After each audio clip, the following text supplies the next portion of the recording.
Hola querido alumno, espero que te encuentres muy bien. En esta ocasión vamos a estudiar acerca de la electronegatividad y cómo ella nos ayuda a entender las moléculas. Y para eso lo vamos a representar por medio de estos mapas de electrones, que acá al medio tenemos un ejemplo en qué consiste y lo vamos a explicar en estas diapositivas. En primer lugar mencionemos que existen compuestos que se denominan covalentes. Y cuando la compartición de electrones en un compuesto covalente es de igual manera, se habla de un enlace covalente apolar. Un ejemplo de esto es la molécula de hidrógeno formada por dos átomos de hidrógeno. Por otra parte, tenemos que puede existir una compartición de electrones entre átomos de diferente electronegatividad y se habla de un enlace covalente apolar. Por ejemplo, el fluoruro de hidrógeno o el ácido fluorhídrico.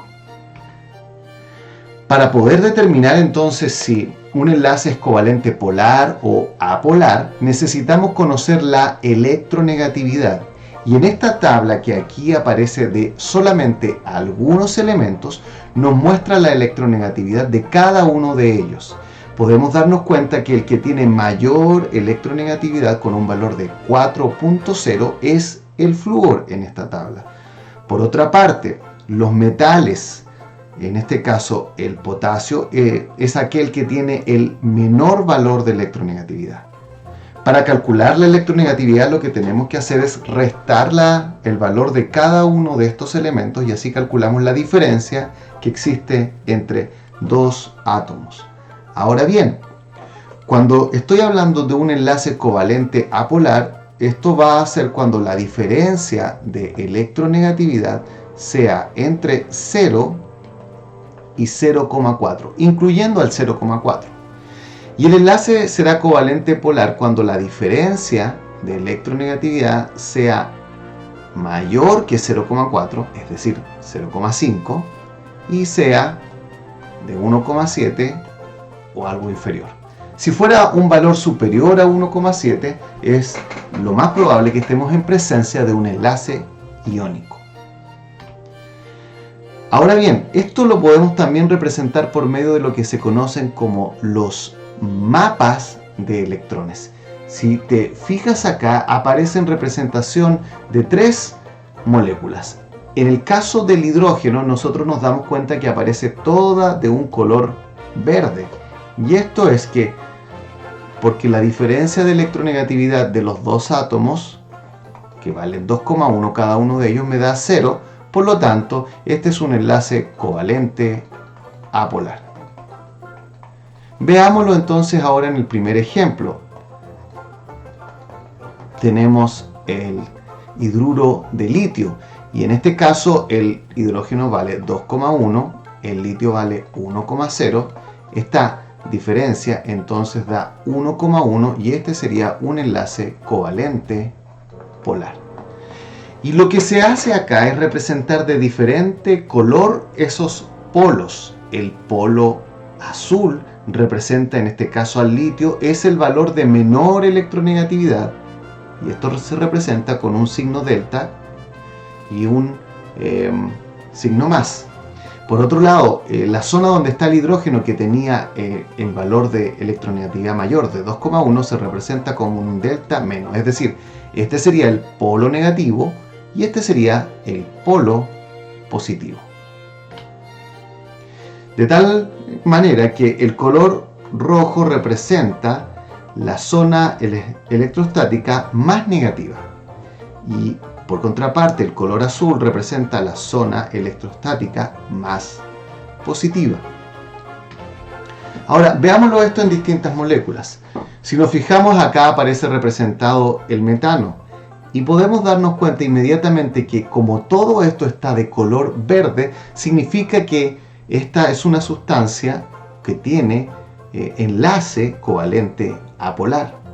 Esto lo podemos demostrar, calculamos la diferencia de electronegatividad y el carbono vale 2,5, el hidrógeno vale 2,1, nos da 0,4, justo en el límite de lo que corresponde al covalente apolar. ¿Sí? Por contraparte, acá tenemos la molécula de agua. y nos damos cuenta que esta figura nos está señalando que acá hay polaridad.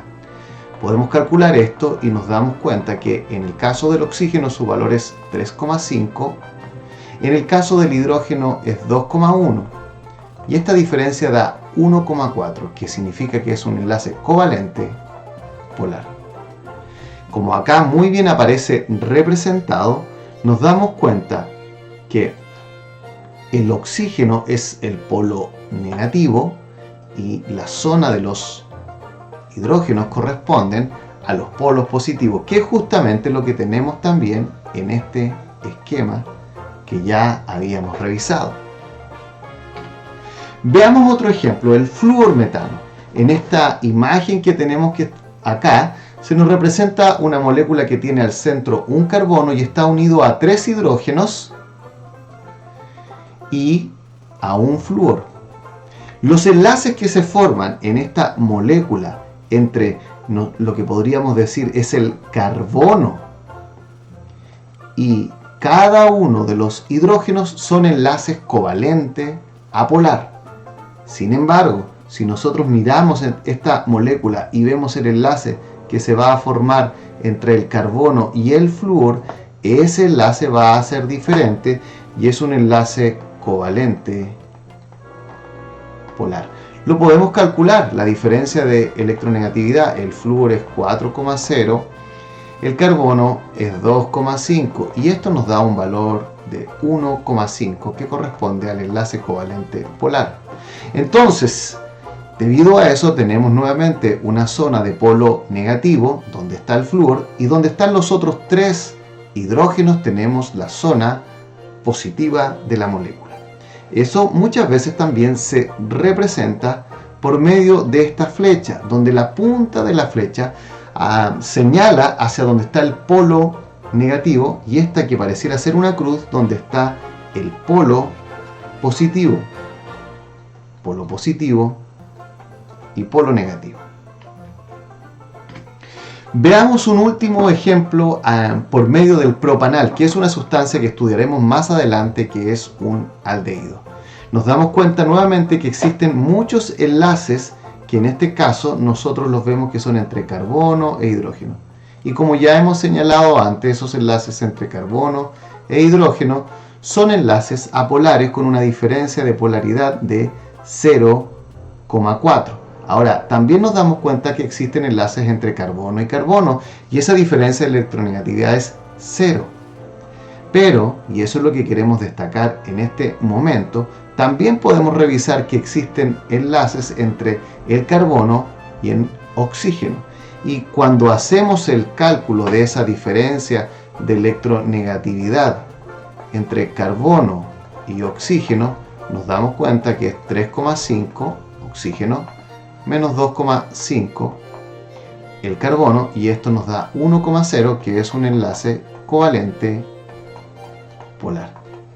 Y acá se ve reflejado el polo negativo, sería donde está ese oxígeno, y toda la otra zona bastante más grande es el polo positivo. Nuevamente acá está señalado esto como un vector. El polo negativo es donde está el oxígeno y el polo positivo donde está todas los otros enlaces. De tal manera que podemos concluir cosas como la siguiente. En primer lugar, la diferencia de electronegatividad es muy importante para determinar si una molécula es polar o no. Debes tratar de manejar este concepto y saber hacer este cálculo. En segundo lugar, los mapas de electrones nos ayudan a visualizar por medio de colores dónde está el polo negativo y el polo positivo. Espero que este video te haya sido de mucha ayuda y te haya ayudado a hacerte la química más fácil. Que tengas un excelente día.